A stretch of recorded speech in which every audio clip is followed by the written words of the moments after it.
써 있나?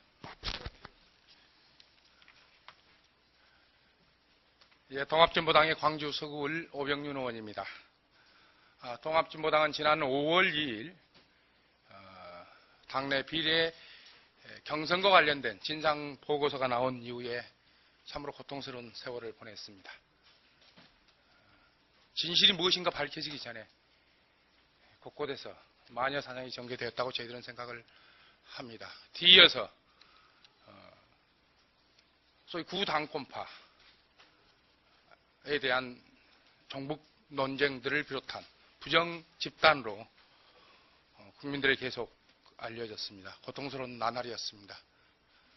한편은 수치스러운 나날이었기도 합니다. 저는 그동안 무엇보다도 진실이 먼저 규명돼야 된다. 그리고 그 진실에 의해서 책임 주체를 명확히 하고 쇼도 소홀함이 없는 책임을 지게 해야 된다. 그리고 그것은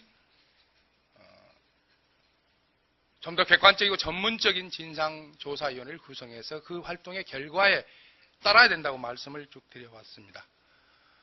이제 그 2차 객관적이고 전문적인 조사위원회가 조사활동을 전개하고 그 보고 내용들이 나오고 있습니다.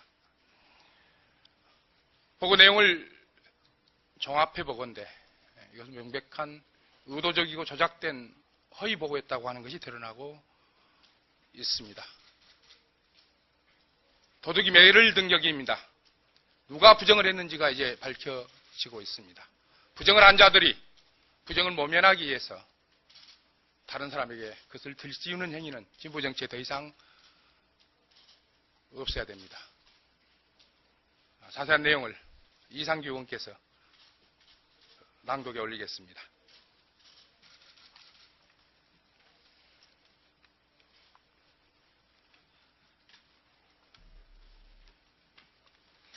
조준호 진상조사보고서 도둑이 매를 든 허위 날조 보고서임이 입증되었습니다. 그동안 논란이 되었던 통합진보당 비례경선에서 이청우 구의원의 주장과 조준호 진상조사보고서는 허위 사실임이 드러나고 있습니다. 2차 진상조사 특위가 의뢰한 외부 전문가가 핵심적 의혹이었던 소스코드 조작이 없었음을 명쾌하게 밝혀냈다고 합니다. 전체 투표의 85%를 차지하는 온라인 투표의 신뢰성이 상실되었다는 가장 큰 근거가 누군가 투표 시스템의 소스코드를 건드려 투표 결과를 조작했다는 것이었습니다. 그러나 이 같은 의혹이 사실 무근임이 2차 진상조사위원회의 로그 분석과 삭제 파일 복원 등 디지털 포렌식 기법으로 확인되었습니다. 또한 소스코드 수정 이후 이석기 후보 측의 투표가 급격히 증가했다는 조준호 위원장과 박무 진상조사위원회 계속되는 폭로에 대해서도 정밀 분석을 통해 사실이 아님이 드러났습니다. 투표값을 열람한 것도 선관위 관계자들이 선거행정 업무를 위한 것이었음이 밝혀졌습니다. 또한 오늘 한겨레 등 언론 보도에 따르면 동일 IP 투표 중 대리 투표 등 부정 의혹이 강하게 제기된 곳은 참여계의 고영삼 진상조사위원이 운영하는 제주도의 한 건설회사 사무실이었음이 새롭게 드러났습니다.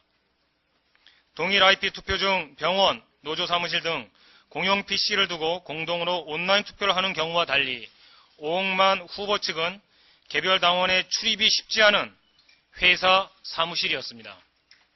특히 해당 IP의 사용 기록을 분석한 결과 일반적 사용 행태와 달리 후보 소개 페이지를 한 번도 열람하지 않은 채 연속적으로 투표하는 등 대리 투표의 정황이 강하게 제기되었다고 합니다.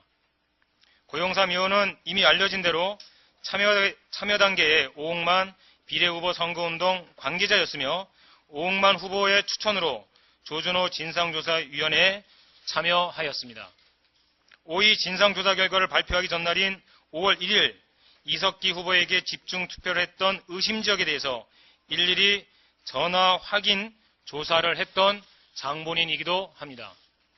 이 같은 사실을 종합해보면 범죄자가 수사와 판결에 참여하여 자신의 범죄 사실을 은폐하고 사건과 무관한 타인에게 범죄 사실을 뒤집어 씌우려 한 정황을 알 수 있습니다. 최소한의 사실관계도 당사자의 소명조차도 배제한 부실한 보고서라는 것이 그간 우리의 조준호 진상보고서에 대한 입장이었습니다. 하지만 그것이 전부가 아니었습니다.